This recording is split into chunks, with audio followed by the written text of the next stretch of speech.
Follow us on Instagram and Facebook. Charmflair Auto Services Limited, number 1 Industrial Lane, Charmflair. We do it all.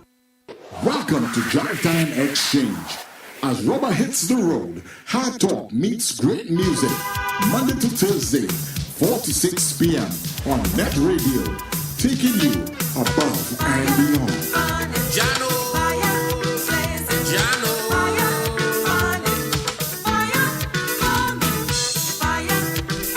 Jano.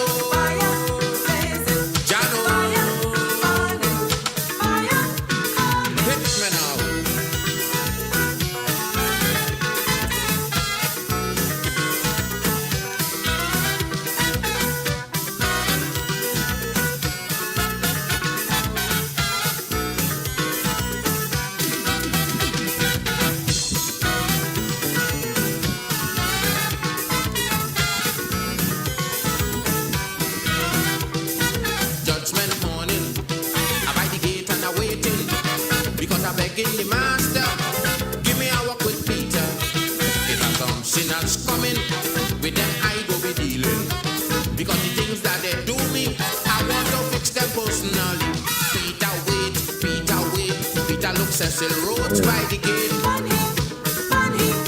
Peter, look the Englishman. We send Cecil Rhodes to Africa land.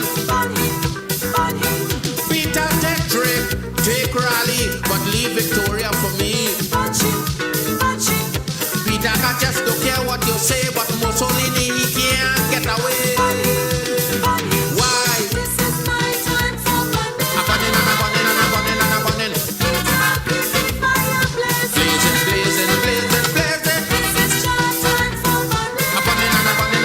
and a bunning.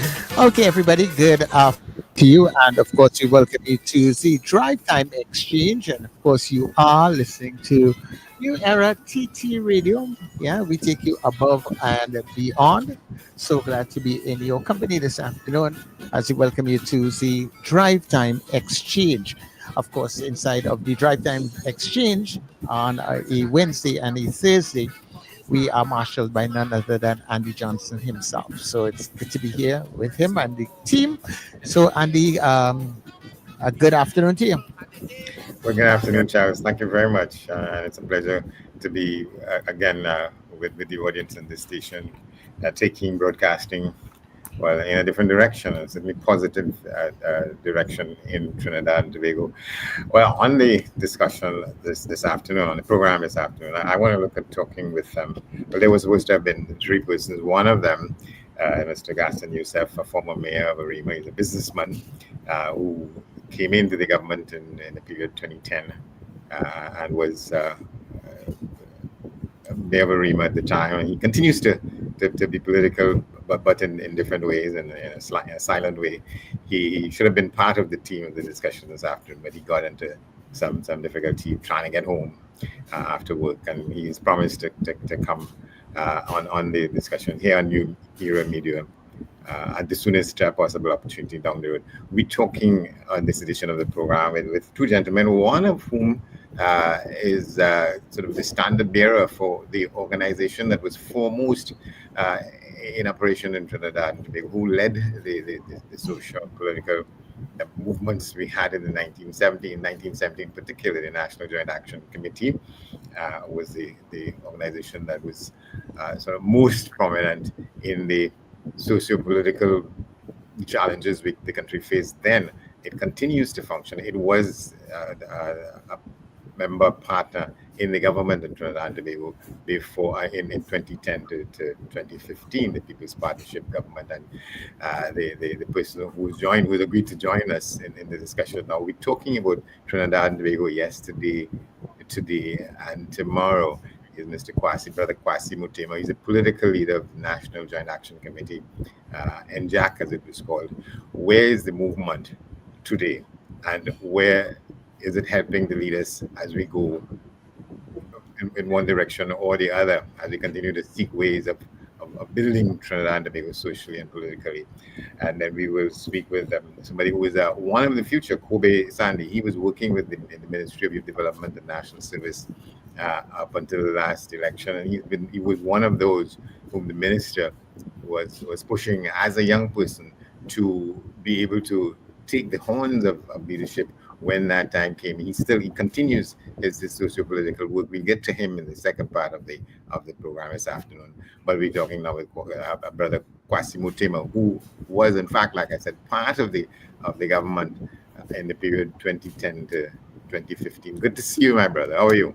All right, very well, Andy. Thank you for having me here. And I say just pleasant good afternoon to your audience from all over the globe. Yeah, well, let's start to talk about where the organization is now, and you could correct me if I'm wrong or put it in the best perspective you can. But there's a sense in which the NJAC is on a kind of decline, has been on a kind of decline for a period. Certainly after coming out of being in the government in that period, 2010 to 2015, and you don't for a lot of people you don't hear much about what the organization is doing, what it has been doing in that interim. Let's talk about that a little bit. Yeah, and what happened is that well, we have not been as vocal, yes, so people may not be aware, but following that period within the partnership, it has been quite challenging for the organization. In fact, following that period, they lost some of our key members, our chief servant, our then political leader, and some of our top leaders, Brother Anu Bankole, who passed away. So we had to do some reorganizing, right, following that. Then immediately after that, you had the COVID-19, right, hitting the organization, which by and large, for most organizations, was, quite challenging, dealt us some blows. What most people may not know, after that, when we were attempting, to rebuild ourselves, we faced some serious financial difficulty. In fact, one of the banks foreclosed on our building that we have on Duke Street. So we had to spend a lot of time, a lot of energy fighting to save that building, which we were able to do eventually after, much tiring effort. It was very, very, very, very challenging for us. So at this point, I would say we're in a stage now of rebuilding the organization. Right? We have been able to save our building. In fact, we now own the building. So we're in a stage now of rebuilding our organization and really, really preparing to be out there to offer the kind of leadership, that is necessary to take our country forward. Yeah. Can you talk with us a little bit about some of the stakes, some of the latest actions by sort of other similar kinds of socio-political organizations? Let's take the period in the last couple of weeks with I would say the rebirth of the issue about the statue of Columbus and the decision now finally to remove it, and some of the other things that some of I would still say your comrades have been seeking to put on the table. Right. So what should be here? Go ahead. Yes, well, NJAC has been one of the voices over the years, since during the 70s, advocated for the removal of not just the statue of Columbus, but we have quite a lot in terms of statues, street names, memorials, which reflect and which represent many of those who would have engaged in a lot of brutality on our society during the period of colonialism. And therefore we felt, that if we are to take our country forward, one of the first steps in that process must be the decolonization of our society as a first step.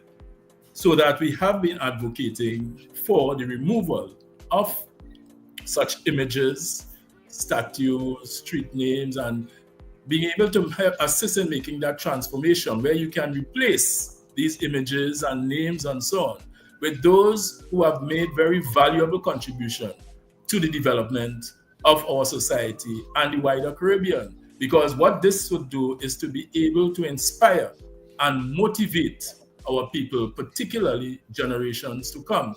So we, in fact, just this week, as a matter of fact, we sent off a letter congratulating the Port of Spain City Corporation for that decision.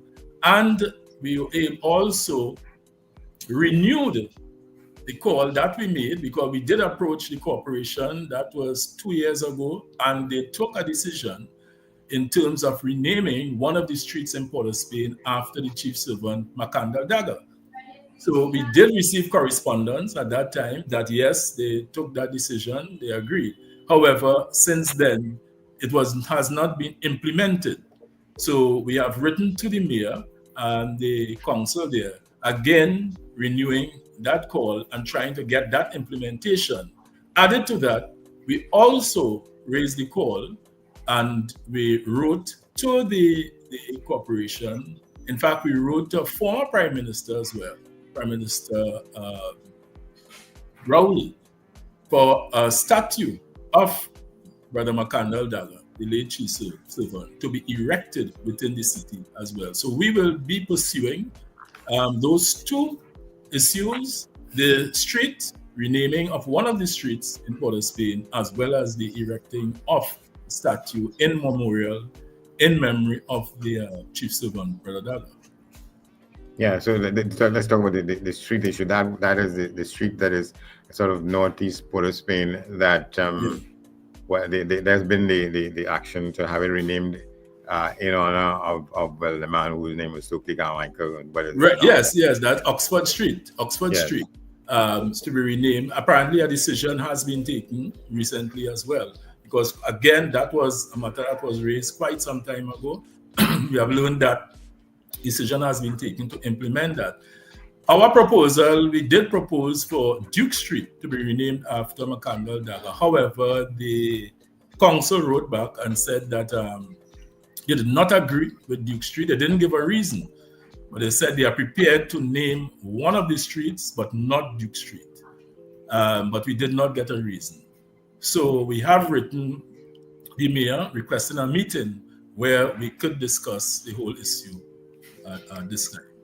Yeah, but I mean, so would you all sort of press for that particular street, or it's a question of it's something that is negotiable as to what? I think it's negotiable. That was our request, and as I said, it was turned down in terms of the street, but they did agree that one of the streets in Port of Spain would be named. In fact, the geographical area that they mentioned, which to us seemed kind of vague, they said an area between Belgrade Street and Richmond Street. Right? We at that time did propose, when we looked at that description, we proposed Frederick Street, because again, there's a lot in terms of Frederick Street that would have tied in with the history of the chief servant. One, he went to St. Mary's College, which is situated there. Again, he was detained at Royal Jail for quite some time, which is also situated there. And as a member of Pegasus, they did propose for, at that time, that was since during the 60s, for the erection of a national performance center, which eventually was erected that was in the 90s, was erected, which is now Napa, right? Which was previously the Princess Building Ground, which again is bordered on by Frederick Street. So this is the case that we have put forward, and we will be seeking to hold discussions in relation to that. But our approach to it is that we are open again to any suggestion from the council. It's not hard and fast with us that it should be Duke Street or Frederick Street, but we feel once it's within the city of Port of Spain, we would be okay. Yeah, I'm going to ask you to talk a little bit about NJAC's experience as being part of the People's Partnership government in that period between 2010 and 2015. Well, some of the things that you all saw that you probably didn't agree with in terms of governance issues, and what you may have learned, just the whole organization yourself and the other colleague who were in fact members of the cabinet. Some of the things you saw that may have resonated with you all one way or the other, positive or negative, in terms of governance and government in the country. Yeah, during that period, I would say it was very much a learning experience for us, and you would have had, as you said, both positive and negative impacting on us. One of the things, however, that we would appreciated, that we recognize, is that within a coalition politics, as it is, there is need for a lot of compromising. For example, you would not have every decision that you would agree, every issue or every view or policy that you may agree with. But, however, the challenge is being able to work together towards a common goal in the interests of the nation, in the interests of the people. One of the more positive experiences that we had there was that a lot of our views and policies were absorbed and integrated into the manifesto, into the People's Manifesto at that time, right? Particularly one that sought to speak in terms of a people-centered development, right? So that out of our blue book that we have, the People's Declaration for a New Trinidad and Tobago, we were able to, I would say, transfer a lot of the policies, a lot of the views there within the manifesto. I would say some of the challenges would have been the fact that I think that the strategies, well, let me put it this way, that we were aware of some of the strategies that were employed by the PNM. And we would have warned the leadership there at that time of some of those strategies, and even gave ideas as to how to counter some of those strategies. However, I don't think all of those were taken, all of our ideas were taken on board in where that is concerned. And I think the partnership paid a dear price, because we still hold a view that the People's Partnership, in terms of the amount of work that was done, the kind of leadership that was there, should not have lost power in 2015.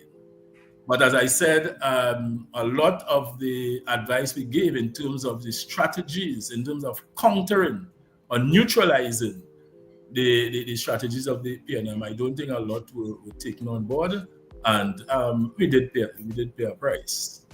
Can you elucidate on a couple of them that you thought that you all thought that it would have made sense to introduce those things in this setting? In terms of the strategies? Yes. All right. One of them, particularly, I think it was an underestimation. It was two things. One, we told them, look out, they would have attempted to isolate the UNC from the concept of partnership. Because the PNM, their main strategy over the years has been one of centered around racial ethnic politics. Ethnic politics, right? Ethnic politics. That's their main strategy, appealing to their so-called base and engaging in ethnic politics. So we felt that the strategy they would use is to isolate the UNC, because the UNC, let's face it, in terms of political description, all right, your base, Indian base party. So, but the partnership, the concept of the partnership would neutralize that, right? So attempting to isolate, and I think they were pretty successful, right, towards isolating. So they directed a lot. You would hear them mention, for example, the UNC-led partnership, right? Sometimes they just said openly UNC, right? And in Parliament especially, and the UNC at that time did not attack that, did not try to defend it. So you accepted it. And so in that way, what they did was to create that perception of isolating the UNC. This is just, well, the UNC partnership is just, kind of like, it's really the UNC. And I would say they were successful. So it allowed them to implement their strategy strongly where in terms of that ethnic politics is concerned. I'm also interested in getting a sense of how you all sort of, did you have to walk a fine line in some cases and not be probably too dramatic or too forceful in what you were proposing, because at least I'm not sure to what extent you all saw yourselves as a minor player in it and not wanting to step out of you had to be, I would say, to walk a fine line, but diplomatic. Right, diplomatic. You had to face a reality that I don't know the term minor in inverted commas, but let's face it, the UNC was the dominant party in terms of the number of seats that they held within the parliament and so on. Right, so you had to, obviously we respected that. That's a reality you had to face. You respected that, right? So at that of time, yes, we had to be diplomatic, but at the same time, we were able and we were allowed to put put forward our views very assertively, right? To be fair, if I can say, as a positive experience, the environment within the welcome that debate at times, yes, could be heated, but at the end of it all, no one held any kind of enmity or hostility and so on.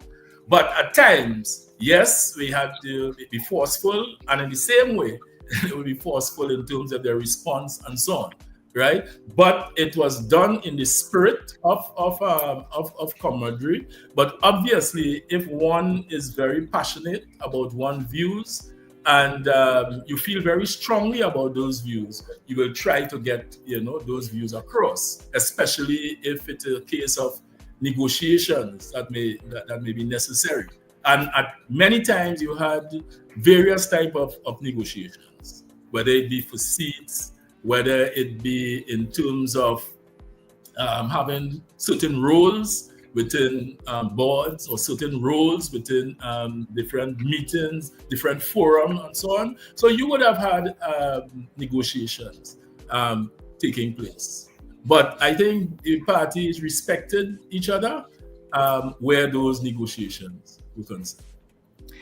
Is there a question in the fact that you all did not sort of stretch your hand again this time around to want to be part of the movement? Because I don't think the government now, and there's never been so many different and in some cases competing interests to form the government that we have now.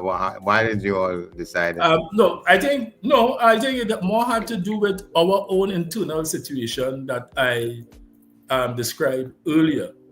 We felt we were at the point where it was a case for a long period, more the ethics, more looking at survival of the organization rather than looking at development and moving forward. So we felt we had to focus and concentrate on trying to heal all of those issues, trying to correct things, stabilize ourselves properly.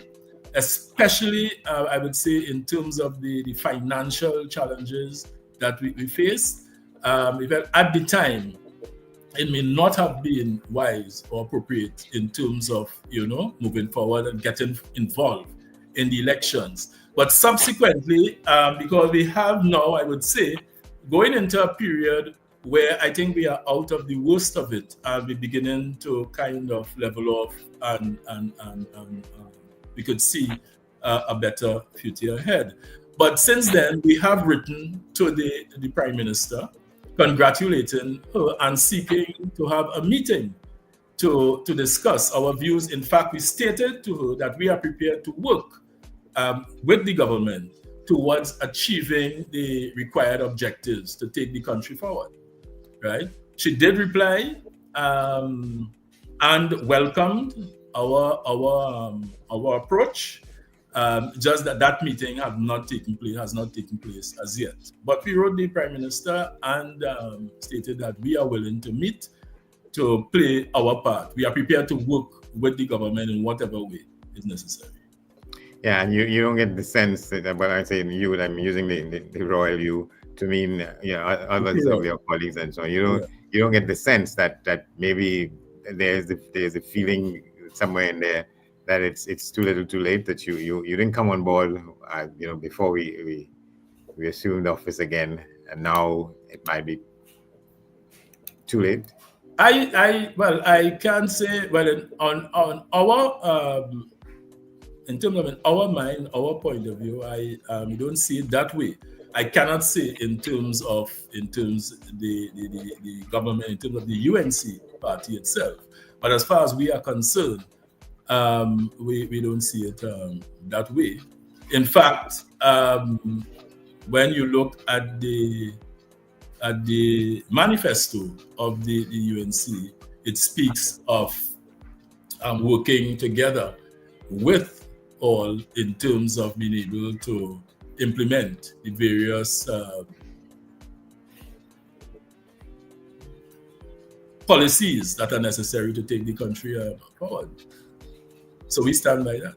Yeah, and what if you all had to do it, what would be some of the issues, the top 3, 4, 5 issues that must be addressed? Yeah. Crime is one. In that our view and approach is that there needs to be more focus on what we would call the root causes. I don't think we could continue. I think it's an error to continue to give your major focus of solution on the military, right? Thinking that if you boost the police service in terms of equipment, in terms of personnel and so on, we don't think that is where the solution lies, right? There needs to be more focus in addressing the root causes of crime, right? In fact, when you go back to our literature, even I was going through our Liberation newspaper since 2008, August 2008, 2017, where we made the point, say, crime is a consequence of the structural problems which exist and need attention. Unemployment and drugs, alienation from the political process, the nature of our economic system, lack of participation and consultation, the spiritual demise are all factors which lend themselves to frustration. Because I think that we have seen the error made by so many administrations speaking about a crime plan, anti-crime plan, which I think is a misnomer. I don't think there's any such thing as a crime plan, so to speak. That is the wrong focus, because crime is a consequence of underdevelopment. So therefore, the focus should be more on speaking in terms of a proper development plan for the country. That is what is needed, a proper development plan for the country. In that way, you can mitigate a lot of the causes, as I said, the root causes that lead to a situation of crime. So a lot of the focus, I think, needs to be changed, needs to be more balanced. Yeah, what would you say are the major elements of the plan that you all believe has the secret of some of the answers to the questions that we continue to ask? One, I think that, see, this process of consultation, participation, and mobilization is very important.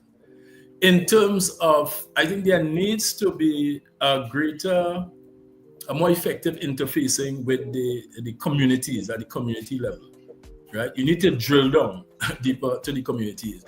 A lot of decisions are just centered at the macro level. At your parliament, you come together, you call, right, parliamentarians and so on. But at the community level, you need to drill down so that your people will feel a sense of belonging, right? A sense of ownership, a sense of being part of. I think a lot of that is lacking, right? So that is one area I think where you need to have. So you need to have a lot of more community-oriented institutions taking place, and also giving greater support to civil society, right? I think civil society needs to be allowed to play a greater role in terms of development. It is not just a case of just handing civil society something and they hold a program there. No. I think it has to be more integrated, right? And be more effective in terms of the role that civil society is allowed to play. What is NJAC's sense of how that can be gone forward with? What are some of the things we have to put into the ground? You know, the foundation upon which the initiative will be built.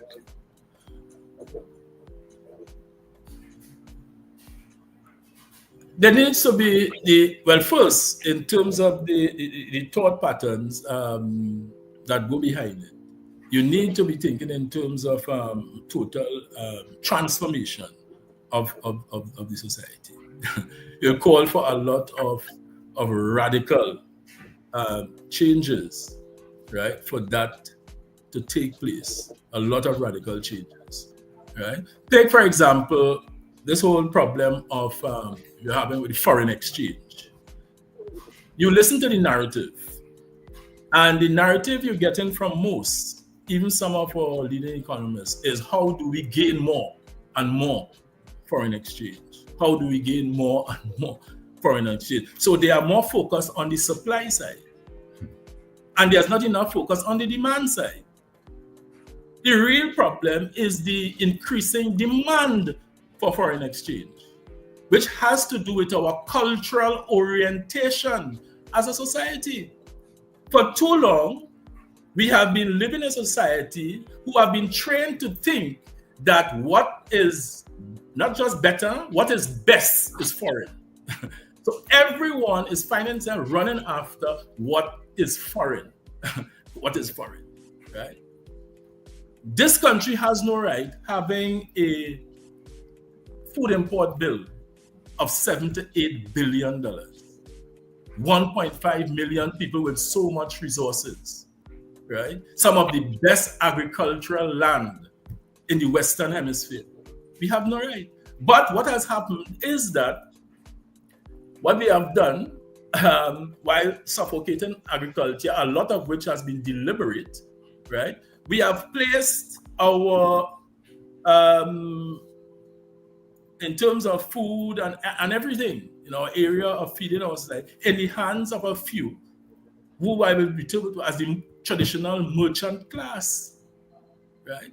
So they are the ones who continue importing millions of dollars, and they are the ones reaping the benefits of billions of dollars in profits. Look at what happened in Aranguez.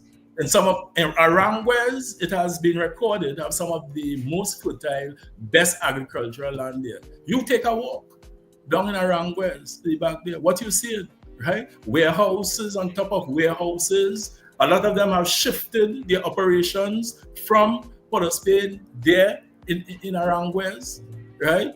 And no society who wants to speak truly in terms of independence, more so being a republic, should allow that to take place, right? So there's need, as I said, to be a lot of radical changes in that concept, because you're talking first of a cultural shift in terms of people's taste patterns, their attitudes, and so on, which would not be an easy thing at all.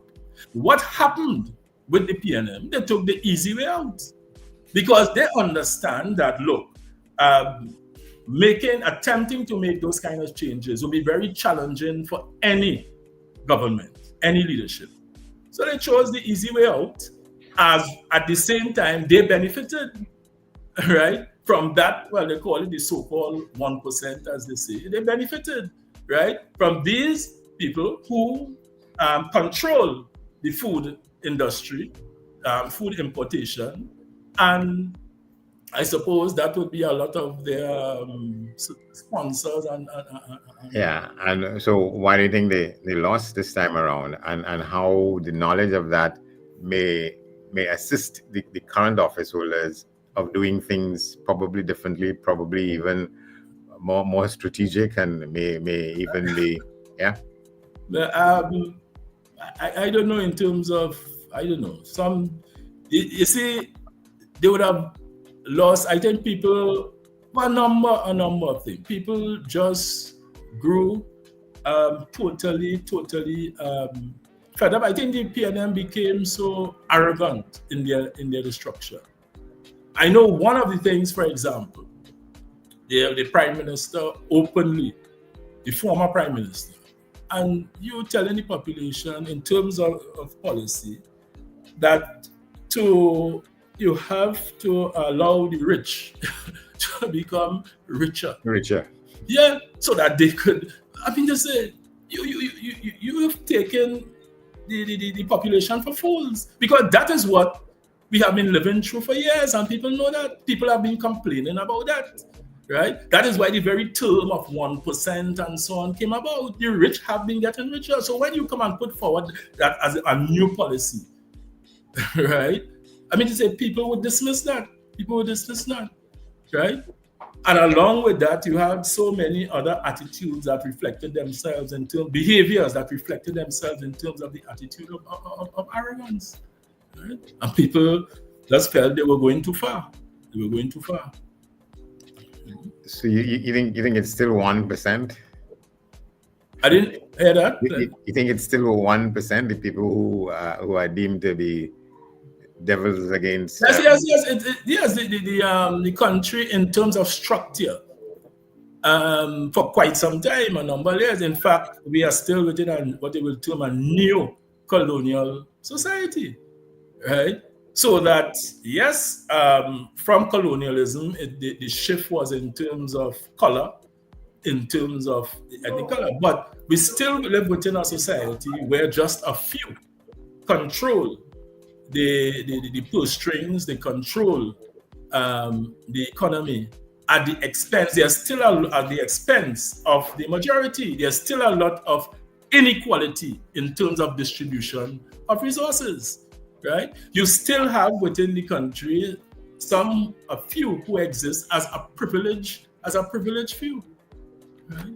So all these things, I would say, need to change. But one, obviously, it will take time, and it will take a lot of political will to be able to change that and get the kind of transformation that we need.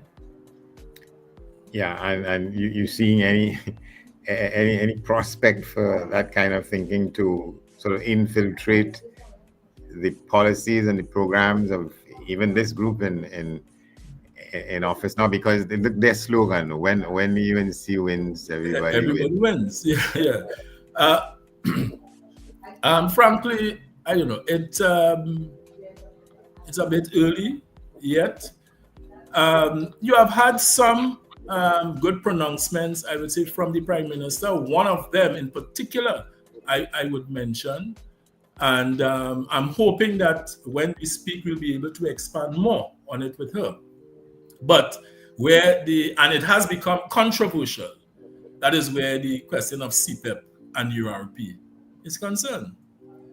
And the statement that the Prime Minister made, a lot of people may be giving her flack for it in terms of referring, if people want to remain grass cutters all the days of their life.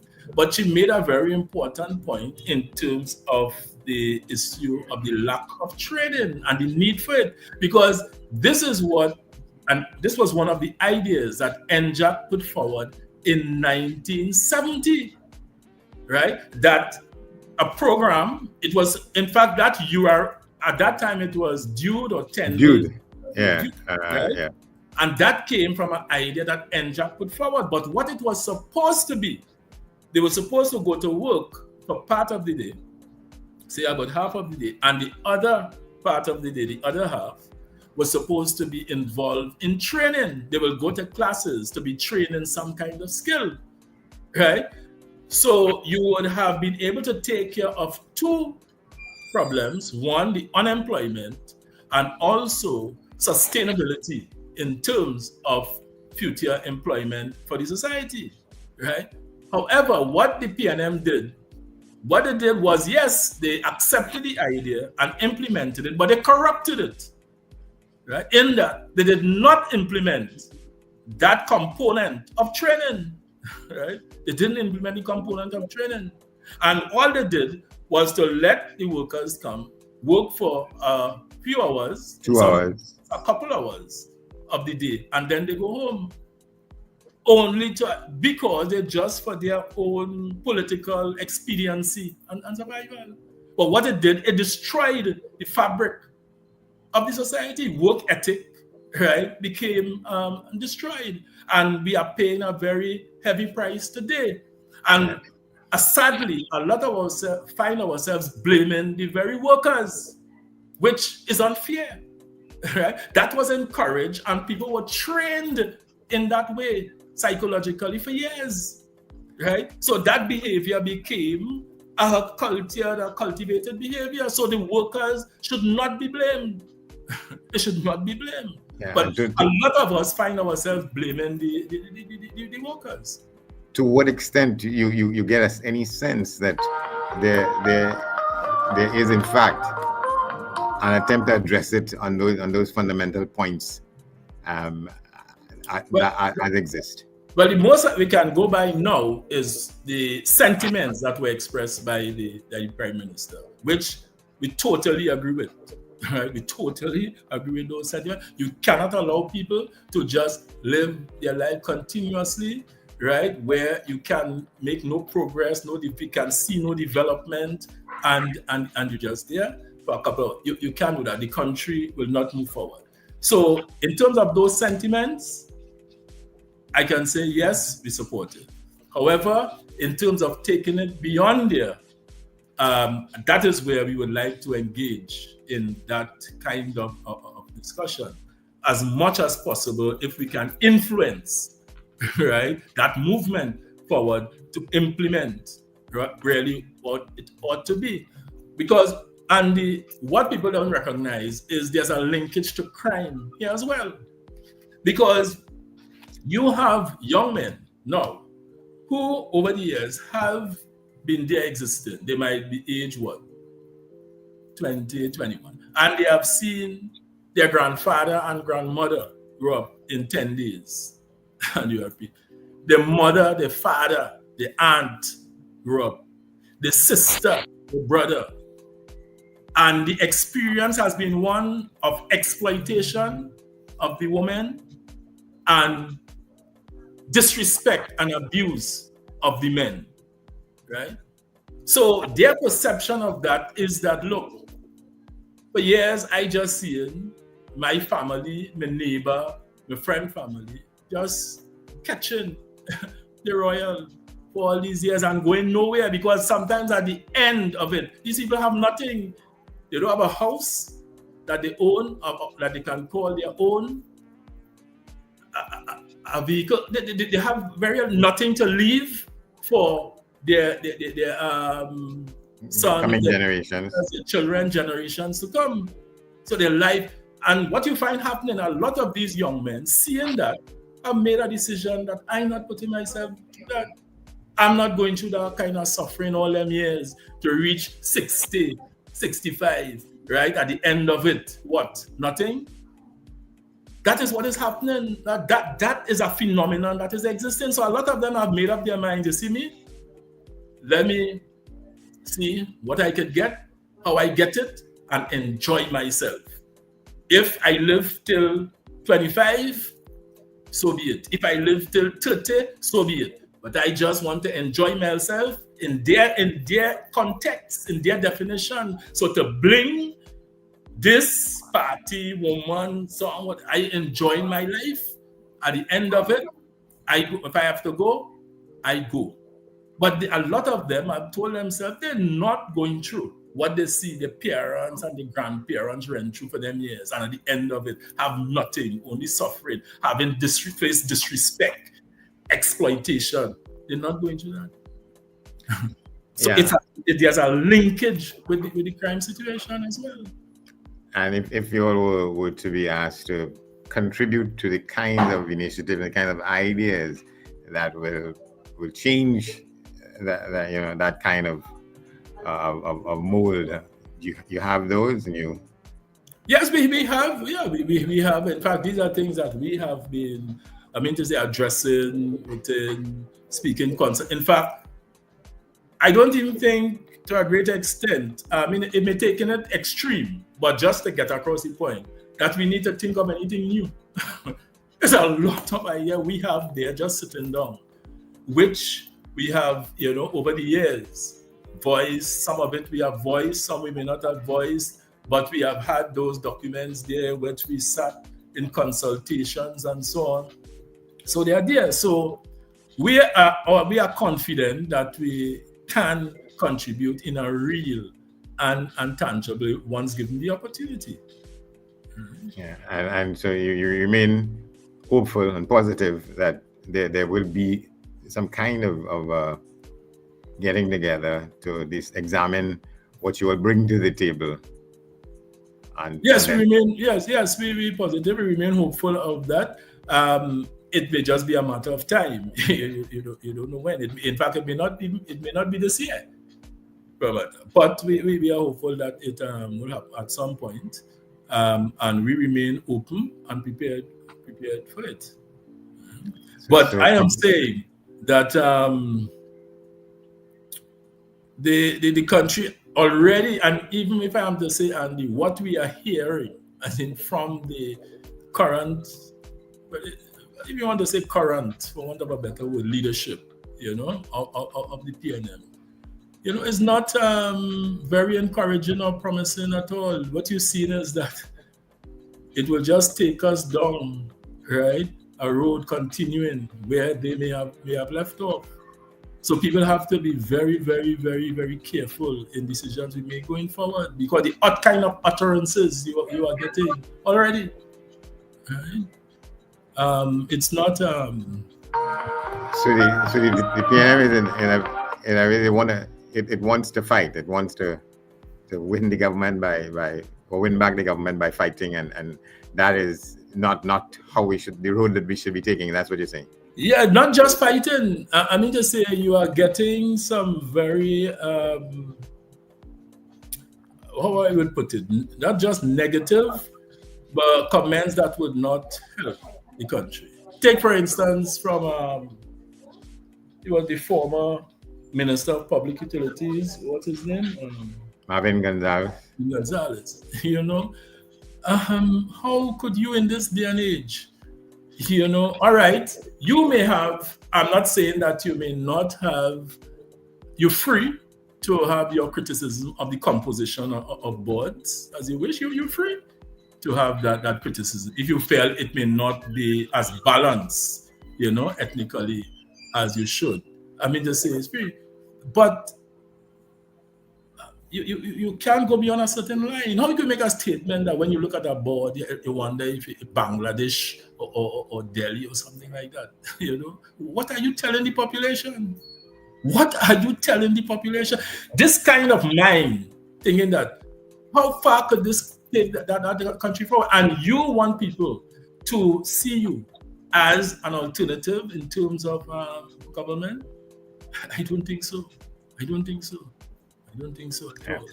And that problem is a simple problem, Andy, in that it can happen with both sides, because the PNM, when they were there, Let's flip it. Let's flip it. That balance. But you see, it is not, to me, it is not just a act of racism. I don't think it's a deliberate act of racism. Let's face it, our country is very polarized. One party has their base, their strength in one geographical area. One ethnic side, and the other is the same. And the other. Now, when you gain power and you have to select persons to be able to carry out your policies, you would look for people who are in harmony with your views, your policies, and everything, right? You will look there first. It happens with companies in the corporate world. Sometimes they have a vacancy. Who they look for? They advertise internally first, because that person understands the culture of the company. They understand the vision of the company. So they go there first. If they don't get it, they go outside.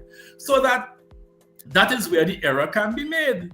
That you look amongst your supporters that you have and so on, and you look.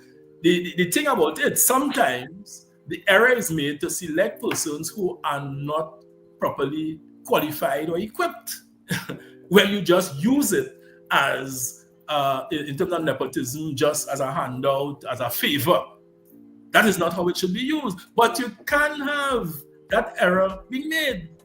And I don't think we have reached that point as a society in terms of political maturity as yet, where you can have the kind of balance that you need. It's a work in progress.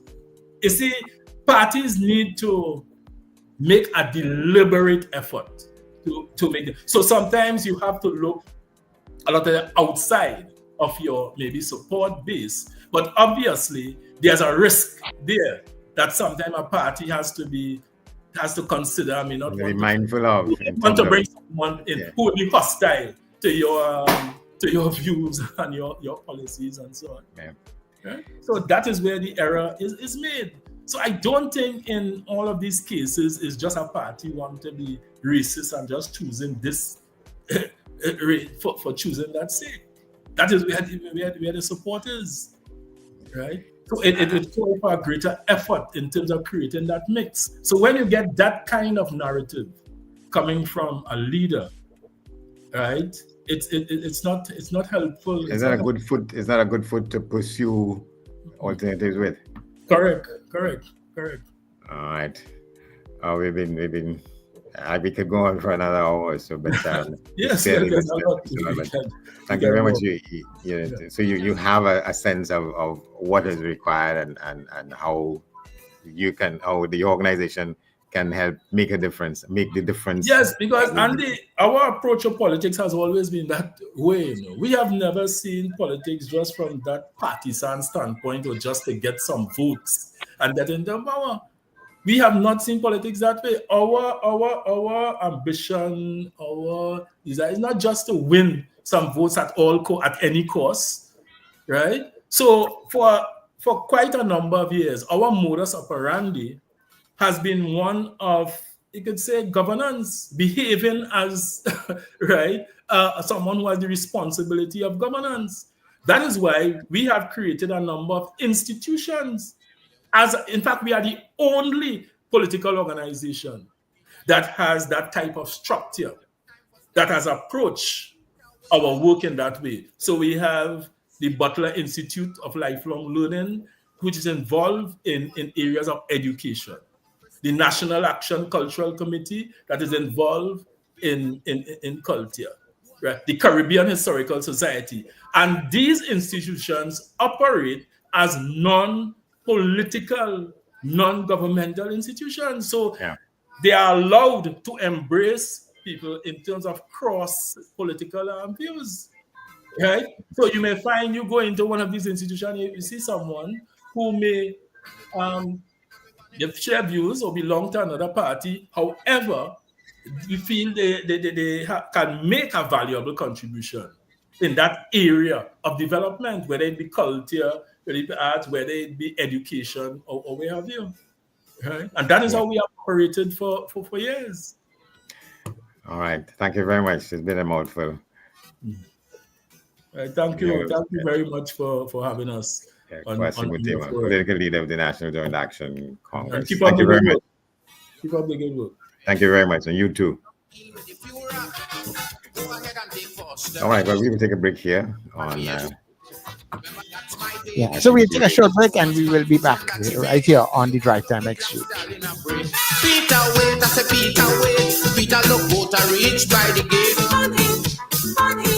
Reporter, I don't want you to waste time. Remember, we still have Morgan behind. Peter look the English woman. Your mid-morning just got better. Join Sir Charles for the mid-morning mix and mingle, where good music, real talk, health, and family matters come together, and your voice is heard. Whether you're at work, on the go, or just taking a break, this is the perfect mix to keep you engaged, informed, and entertained. The mid-morning mix and mingle, weekdays, 9 a.m. to 12 noon on New Era TT Radio, Net Radio.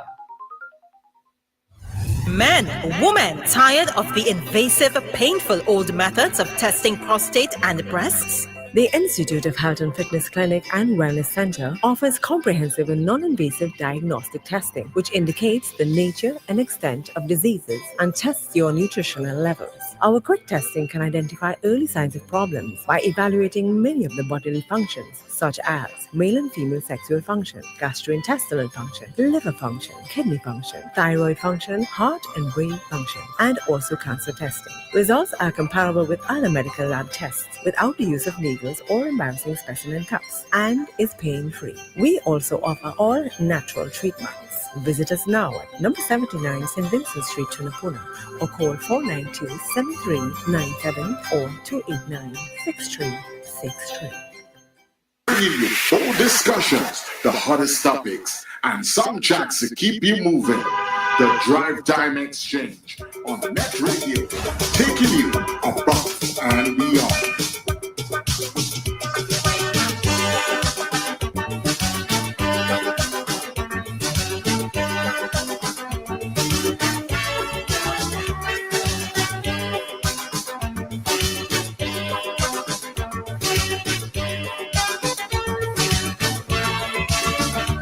Columbus was a mighty sailor. He sailed the open seas. He went down in the Caribbean and he called it the West Indies. He said he found a new world and he expect me to believe. But how could this world be new when it's much older than Adam and Eve? Columbus lied. Columbus lied. Columbus lied. Columbus lied, lied, lied. He said he discovered the whole of America. He never tell nobody how we had to run from Apache. Columbus lied. Columbus lied. Columbus lied so bad. I believe Columbus was mad. All right, everybody. So we enter inside the second hour of the Drive Time Exchange right here on New Era TT Radio. Remember, you can get us all day, every day here on New Era TT Radio. We are streaming at newerattradio.com, New Era TT Radio on TuneIn, so you can get us on your Alexa and also your Google devices. We are on Facebook. We are also on YouTube. And throughout the morning period, you can get us between 6 and 8 a.m. for our morning drive on M&E TV, which takes us to Flow, Digicel, Tricore, and Amplia. So there are a number of ways that you can get us. But right now, we're inside the second hour of the drive time. Andy Johnston, it's back to you. Thank you very much, Charles. Well, with us now, Mr. Kovi Sandy, somebody who I have developed a tremendous amount of respect and admiration for. He was one of the young troopers who was in the Ministry of Youth Development and National Service, really appearing to do some work that was fundamental to achieve the ministry's sort of objectives about youth development and national service. And my sense is that it would have been young people who would, and if that initiative does in fact get going, it's young people who would have to take it to where it is required. National development in Trinidad and Tobago. He continues to do some work, and I thought it was interesting to useful to talk with him about. Well, is this a hiatus from government? How are you continuing to see the world that you were seeing them 6 months ago, for instance? That kind of stuff. And like I say, I got the sense that you were a trusted soldier in in the lineup of the ministry and the Minister of Youth Development and National Service. So what's happening? How has life changed, or how is life changing for somebody like you? Good to see you, and thanks for coming on. Thanks again, Andrew, for inviting me to be in this interview this evening. It's always a pleasure to just reflect on the work that has been done in the past few years in youth development. I mean, with me, as you know, that I'm an alderman in the Point Fortin Borough Corporation, with duties on spearheading education and school community alliance in the borough. And so I have been much more focused in providing youth opportunities and employment opportunities for young people, for adults in Point Fortin. Previously, while I worked at the Ministry of Youth Development and explored programs that came out of the ministry, I played a role in linking the opportunities available at the ministry with the businesses in Point Fortin. However, unfortunately, those programs are no longer, or has been paused, followed, or it hasn't been seen to be in this government's agenda. So, because of that, now you will see us in the borough doing more things, creating more partnerships to eventually bring back that sort of skill training for our people. So that's what I've been focused on at the moment. All right, let me just I understand this. So the Point Fortin Borough Corporation is, this is something I should have known. Sort of where the majority of the representation is from. It's still for the PNM, right? Yes, so the PNM still controls fully the Point Fortin Borough Corporation. We have a very unique circumstance at this time where our MP is actually a UNC MP, and our corporation is fully PNM. So you have a kind of dynamic thing going on in Point Fortin at this time. Yeah. So I mean, how will something like that affect the work of the corporation? Well, the work of the corporation continues. You know, we despite its challenges, now we are more compounded with challenges today, because now that there isn't any CPEP, URP, or reforestation programs, there is an intense pressure on the corporations to pick up the slack. Now, bear in mind, corporations do not have, especially in Point Fortin, we don't have the resources, both human resources, physical resources, and otherwise, to do the work that CPEP and URP have been doing in our communities. So you have that pressure looming over our heads at this time, but our work continues nevertheless. So how is the corporation making out then and doing the work that you see? Well, I say, I mean, you're using the collective view here. The work that you see has to be done, must be done. How does the corporation go about deciding what to go with, what to hold back on, and that kind of stuff? Well, what I will say is that when you have limited resources, and especially when the media review just passed the other day, and there wasn't any allocations to the borough, you have to literally only pay for the basics and the basic amenities, like recurrent, make sure people are paid. There isn't any wiggle room at this time, especially now in this time of fiscal year, to get new projects, get new resources until the new fiscal comes and we see what is allocated to us. So as of now, all we can do is ensure that lights are on in our buildings, water is running, and people are paid on time. So you have to sort of walk very gingerly around some overly gingerly, I would say. When it comes to deciding what resources we can allocate for the management of the borough itself. Yeah.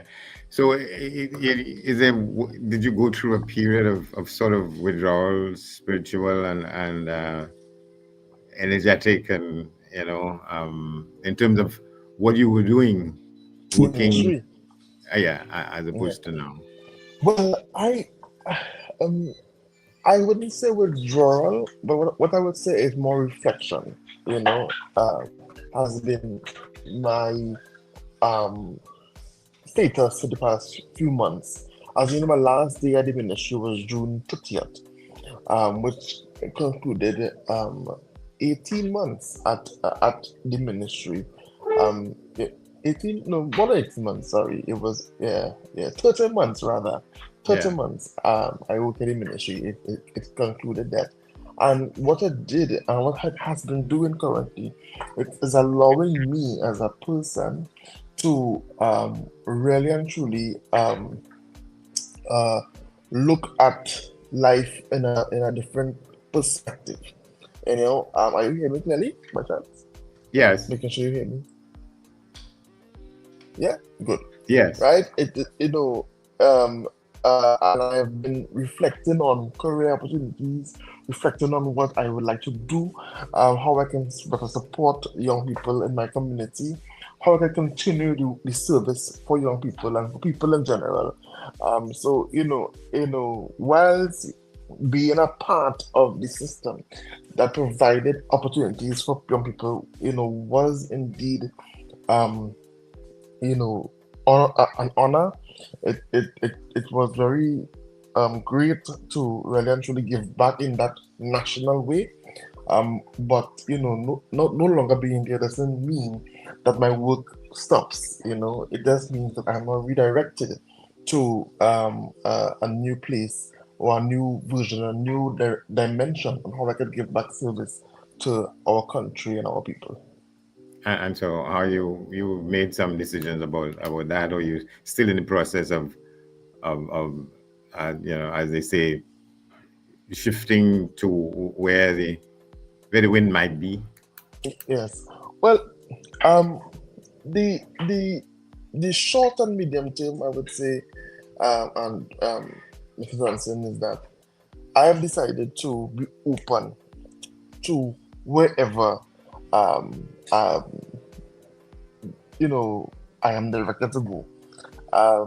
I am open-minded, whether it be service in the country, service regionally, or service internationally.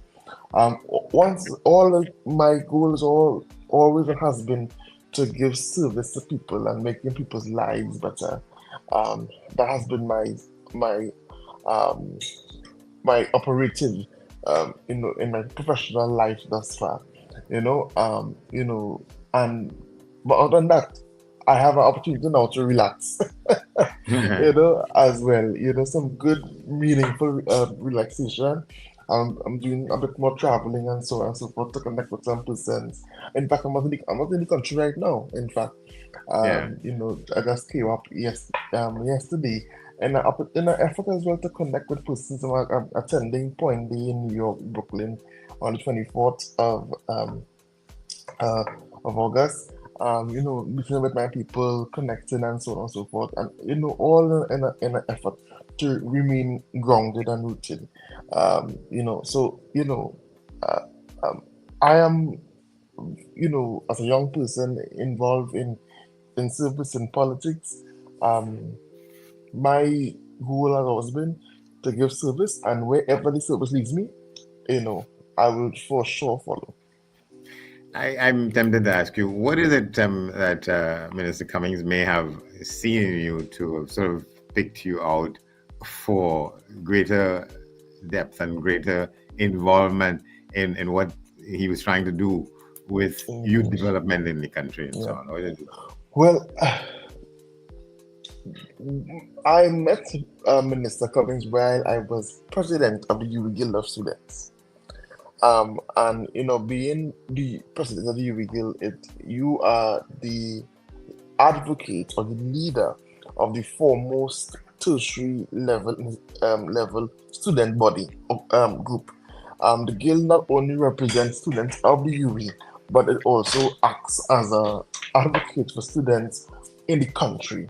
Given its history and given its ability to really and truly push change, and being in that position, I've been able to advocate for opportunities for the young people and the students at the university in different levels and throughout the government thing. So I've been meeting with Minister Cummings since then, to, fostering collaborations and so on and so forth for the students at the university. And I think you would have seen my work at the guild and how I've been able to connect and network with people across the government agencies. And I guess that's what made come, it asked me to come over at the Minister of Youth at the time.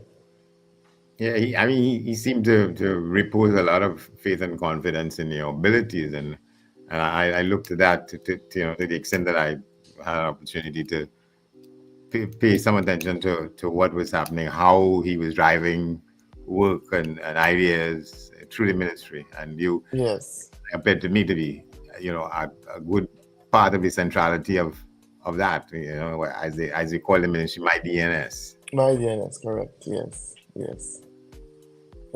So I mean, and being at the ministry has really and truly opened a different dimension of service, within me. Services that has not been new to me. I've been in service since the age of 12. So, coming to the ministry and, actually being a part of creating programs, creating opportunities to really and truly carry young people and to empower them in a way where they can become a higher and better expression of themselves, really and truly has been a privilege. But today, however, it is unfortunate to see that all that hard work is now being threatened, by, grandstanding and politics, unfortunately, of the day. You care to give an example or two of that, of how? Of course. I mean, we would have, of course, the SYFP program, was in 2020 was, sent to under the Ministry of Youth Development and National Service, and understandably so, because it is about empowering young people. That is the main thing. It's not about it's not only about discipline and putting the bad children, quote unquote, under the hands of the military, for example, in my Latin CCC. So it made those programs under the Ministry of Youth, made the program in alignment to what the ministry stood for, and there was a very youth-centric development approach being given under that, because of that alignment. That those programs are now sent back to the Ministry of Defense. So that a youth-centric approach, can be vanished. And one, the Ministry of Defense and Ministry of Security and so on, these ministries may not have the time to put, intention behind these programs, and it could be left for other people to do as they please, and not seeing the development of these young people at focus. So that has been a blunder there. The youth and agriculture programs, which was the brainchild of the Minister Cummings, and I think because it was his brainchild, you will see politics has been in play, has been now sent to the Ministry of Agriculture, and the ministers have had no conversation or have no discussion on how they wish to continue these programs. We have over 1,000 young people who would have graduated from the Youth Agriculture Homestead program, and they are at a loss as to if they're receiving the lands that they were promised, if they're going to get the grants, if they're going to continue the training. This was the opportunity to really and truly democratize the agriculture industry in Trinidad and Tobago, bring in thousands of young people into the industry so that we can have a much more food secure nation. And what you have now, everything is in limbo. Look at the CCC program, for instance, Andy, where they retrench 72 workers under the impression that there's no students in the program. If there are no students in the program, CCC runs for 6 months. You can easily open applications, allow a cohort to go on up until January, and we open again in January. So when you do these kind of things, it sends a wrong message to youth development in this country.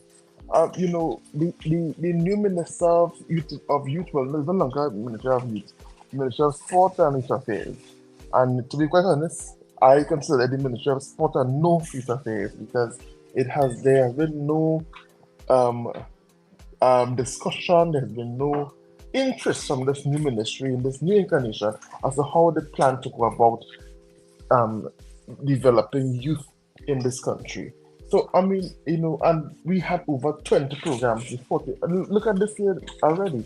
Usually in August, we will have International Youth Week to celebrate International Youth Day and different activities. We saw none of that. Usually right now, we'll be planning for youth awards next 2 weeks. There has been no youth awards. Usually we will be relaunching the 40 under 40 program for the new school intake. There's been no 40 under 40 program.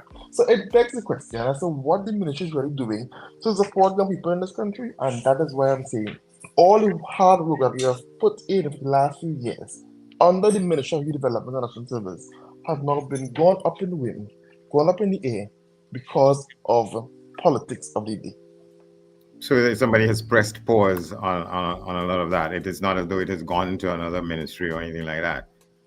Well, this program under the Gazette is supposed to be still existing in the ministry, but we have seen nor heard any intention of the continuing or pushing this program at all. But except the programs under the agriculture program, so there's the YAP program, the Shade House, those have been sent to Ministry of Agriculture. CCC and my part have been sent to Ministry of Defense.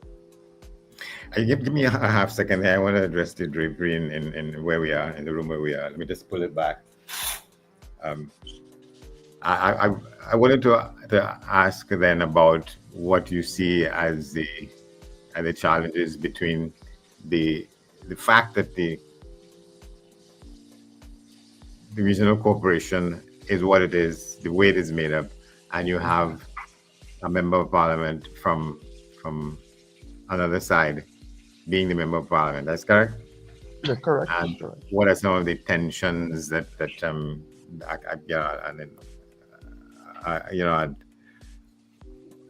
situation? Arise? Yeah. Well,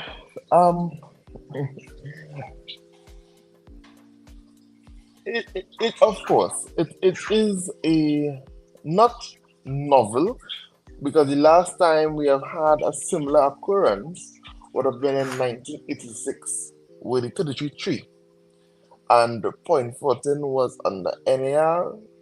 The MP was the NAR MP, and the council was PNL. Of course, I only came in this earth many years after 1986. I wasn't there. So it goes to show that the last time that happened was over 6 years ago, right? So it's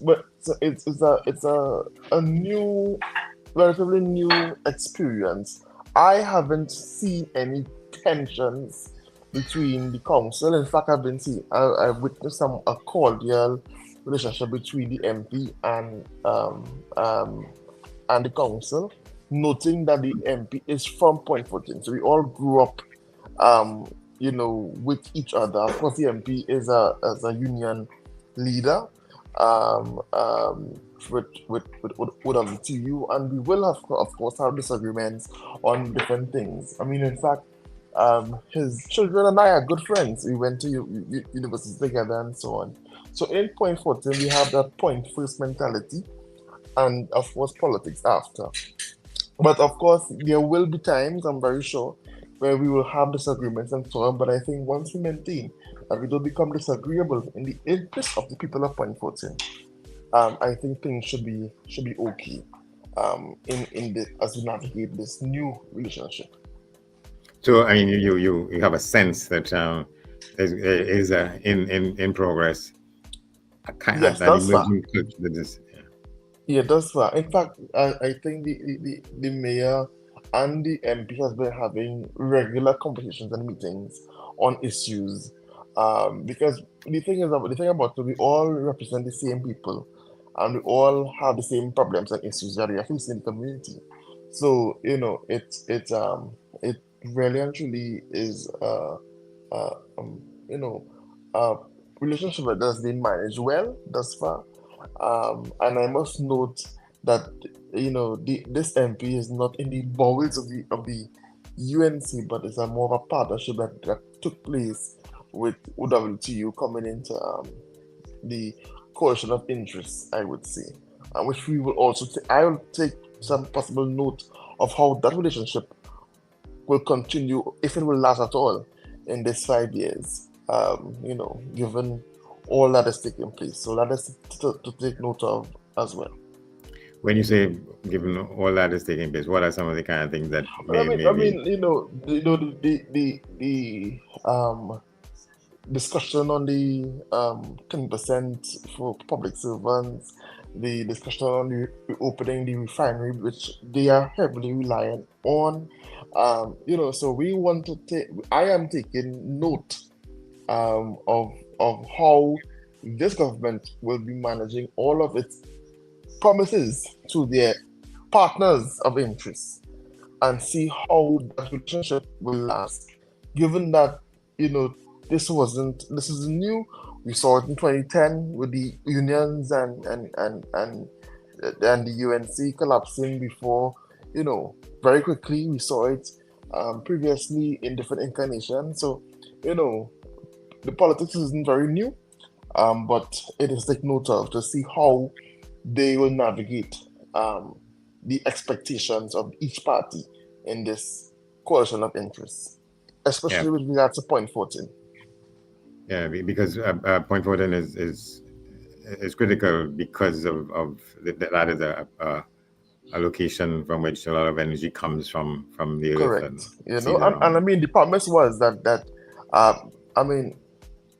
I would say in Point Fortin, the reason why Point Fortin also went UNC this time around. UNC didn't gain any additional votes. They did not gain any additional votes. Their votes remain the same, give or take. You have people who usually vote PM, however, stay away from the polls. So you have a win by default, if I can say that. However, what was critical in this election was the refinery and petrotrain, which still impacted, unfortunately, many persons in psyche and how they felt towards that petrotrain debacle. And the promise was made that they will reopen the refinery. And if you're from Point, you all knew how the refinery was the economic beacon in the borough in Point Fortin when it comes to employment and otherwise. So people bought into that and that statement that they will reopen the refinery. And post-election we've been seeing where they said they are under no uncertain terms that they're going to reopen the refinery, to look at the possibility having a committee to do a feasibility study. So the conversation or the language has been changed as time progressed. So I am looking to see how the government will manage its relationship with the unions, especially in Point Fortin, given and Liberia, on if they will keep their promise, and if not, how it will look like in the political future. Because I can promise you this, Andrew, is that if the government does not keep its promises, I am not too sure. I am very sure that the political the political, nature right now Pendulum. could be shaken up well. If this isn't managed. The pendulum will swing again, in a sense. Yeah. But you're saying it's critical. What you're saying is not that the UNC got more votes. No, it is because people who would have voted otherwise simply didn't show up at the polls. Correct. And I will give you another example. In 2015 general elections, the UNC candidate Ravi Ram in Point Fortin received 8,000 plus votes, lost to the PNM's Edmund Dillon with over 10,000 votes. In 2025, the UNC got less votes. They got 7,000 something, and the PNM was 6,000 something. You know what I'm saying? So it goes to show how the voters just didn't show up. Whatever feelings that they might have had with the political directorate of the day and within the PNM would have reflected in the turnout. But I think today, many of them will be voting if an election is called today. Yeah.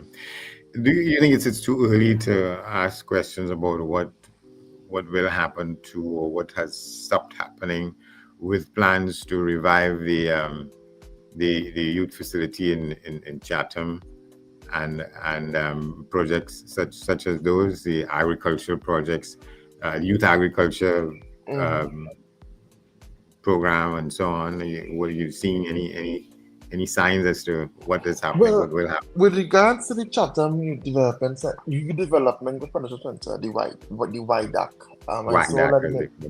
I saw the minister and the MP visited there and mentioned that roughly 70% of the work has been completed and they will work to reopen the facility. I must also state for the record that it was the UNC in 2010 to 2015 that closed down these camps, and when we returned in office, there was a mandate, especially in 2020, to reopen these camps, and that is where you saw the work. And of course, these camps are very old camps, so the work needed to restore has been great. But they gave a commitment that they will reopen. Finish completion of the work at Chatham. However, the youth agriculture programs is no longer in the Ministry of Youth. It is now under Ministry of Agriculture. So, and we are not too sure as to what they are going to do with the allocated lands to the students, young people in the country who actually have been looking forward to receiving this investment to start their business, to start the work that they have been trained to do over the past few years in homestead agriculture, and now has some people in a limbo. Yeah, so people are left with sort of open arms. Yeah, but a lot of question marks, and the thing is that nobody's answering. No, I have not heard from Minister Ram. I haven't heard from Minister Saddam Hussein. I haven't heard from Minister Watts as to what they plan to do to if they're going to. And I think it's only fair that every student already signed an agreement, if they went through the training, because remember, every student go through training under UTT in homestead in agriculture homestead, and they receive a certificate, give them the opportunity to get the lands and so on to work and to build their own business and so on. I mean, I don't think this program was one of the programs that literally provided young people with a different opportunity to excel, and is giving you a chance to really and truly develop yourself and support the country as a whole. So I mean, and we haven't heard anything till this day on the intention to continue or how they plan to go forward with these programs. And people are asking questions. I mean, young people who were being primed up to, yeah. Of course.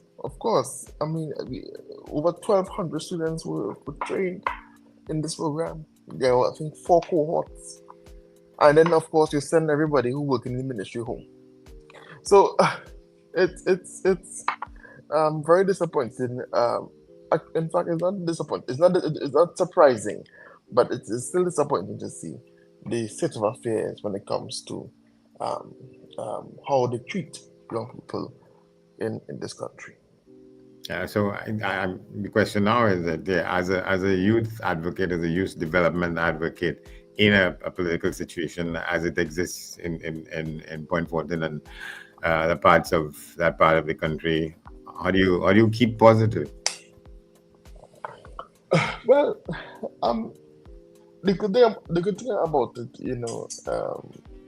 and keeping positive, I have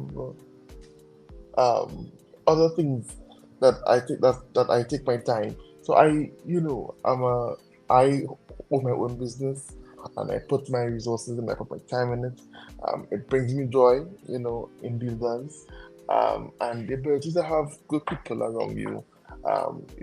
To you go out still, you could have a laugh, you could talk, with people, and being among my people has always been the greatest joy of my life. So, in spite of these nuances and difficulties that we're facing in the country right now, keeping close with those who I associate with, on a daily, keeps me on track. It says those things keep you active and activated. Yes, for sure. I'm traveling. Yeah. Yeah, seeing new places always does that. Yeah, because as we speak now, you said you're not in Trinidad and Tobago. No, I didn't went, no.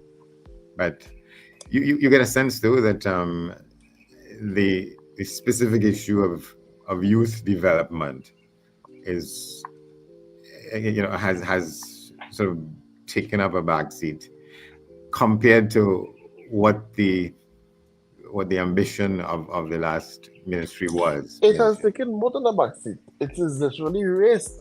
That's why I call it Ministry of Sport with no youth affairs. Whenever you put youth with sport always takes the front stage because it is a more prominent thing in our society. So youth development is no longer in the dictionary of the public, that was in the last few years. What the NJAC was able to do, the NJAC was able to change how we think and how we view youth work to be. It formalized youth development in a way never seen before in this country. And unfortunately, that has been vanishing today. On April 28th. Yeah. If you had a declaration to make as to where young people and youth development in Trinidad and Tobago has been placed, you would give it low marks. Low marks. I mean, I saw that they had a TSTT internship program, and I applaud it. I welcome it. However, there are programs that have been done by the last government that are still on the record and have not, and there are trainees who are still there waiting for an answer, and there has been no responses from the government. We can pick and choose how we do the work. The work is about young people on a whole, and young people don't really care about politics. They care about how you will assist them and be in for them to really actually see the best vision of themselves. And I mean, I am lost for words to see that, on what they plan to do when it comes to youth work. Yeah, and what is your sense of the sentiment among the electorate generally in that part of the country about, because in some cases people woke up the morning after the election and between then and now still can't adjust to the fact of what happened in the polls. Yeah, well, I mean, you still will have grave disappointments The last MP, was one of the most active MPs in the country, and one of, the most we have actively ever seen in point voting. And, many people would have felt, disappointed, hurt by it. And that hurt still remains today. I don't think that will ever be erased. But then you also have persons who would have had faith in this new government and have quickly realizing that their judgment was not, wasn't right, with this coalition of interests. So you have it going on as well there, but we only know when there's the next test of the electorate. Yeah, but what you're saying is that already, I mean, and that is news in a big way. You're saying already there are people who probably, querying their own decisions. Yeah, look at the we have the amount of students, parents we have right now doing bake sales and curry sales and barbecue sales to just get books for the children to go to school because they use work CPEP. It's troubling, and after you tell people you're going to rehire them, then you are hearing the Prime Minister slamming them and calling them grass cutters. It tells that these people don't care and are making a decision without thinking the long-lasting impacts.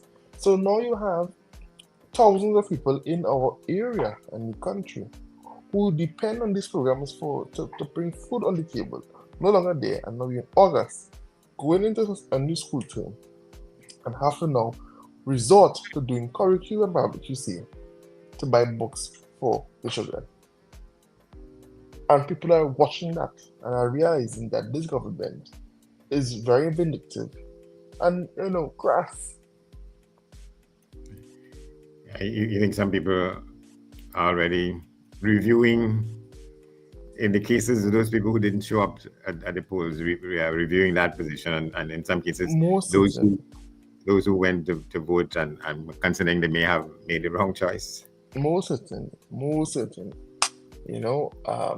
That has been the case. Most certainly.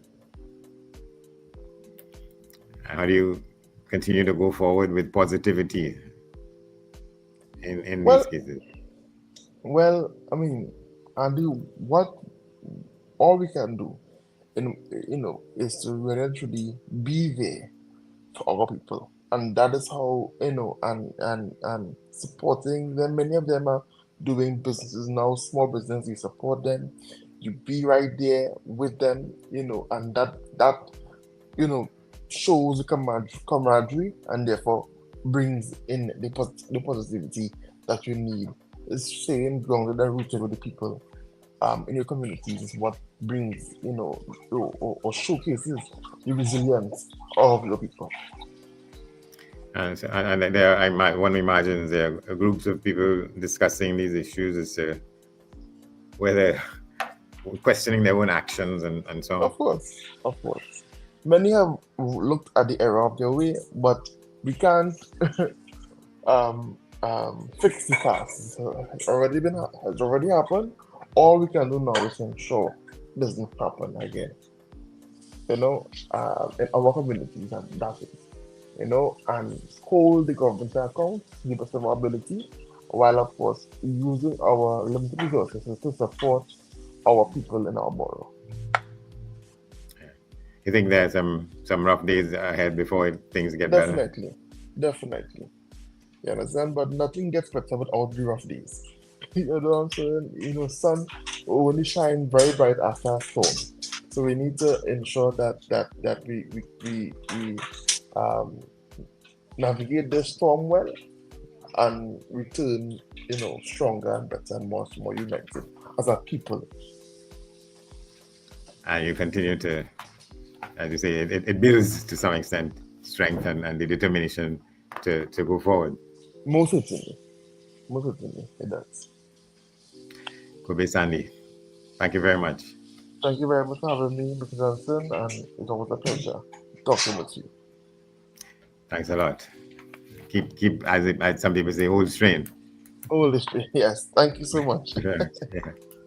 All right. Well, that will do it for us on this edition of the program here. I want to thank our guest, Kwasi Atiba, and the gentleman just there, Kovi Sandy. I'm Andy Johnson. Thanks for listening, and we'll keep with you as we go along here on radio that you can see. New Era. Yes. New Era TT Radio. All right. Thank you very much, Andy. Fantastic program as always. People, this has been your Drive Time Exchange right here on New Era TT Radio. Of course, Andy Johnson, you get him Wednesday and Thursday right here inside of the Drive Time Exchange. Right. So stick around. Don't go anywhere. We'll be back shortly. You got to explain to immigration what is your intention. Columbus didn't have to do that. It just didn't make no sense. His authority was a cock hat, and his passport was violence. Columbus lied. Columbus lied. Columbus lied. Columbus lied. He fooled everybody with a whole lot of fantasy. I don't know why he did it. Maybe he thought the Indians were spirits. Columbus lied. Columbus lied. Columbus lied like hell. I believe his head wasn't well.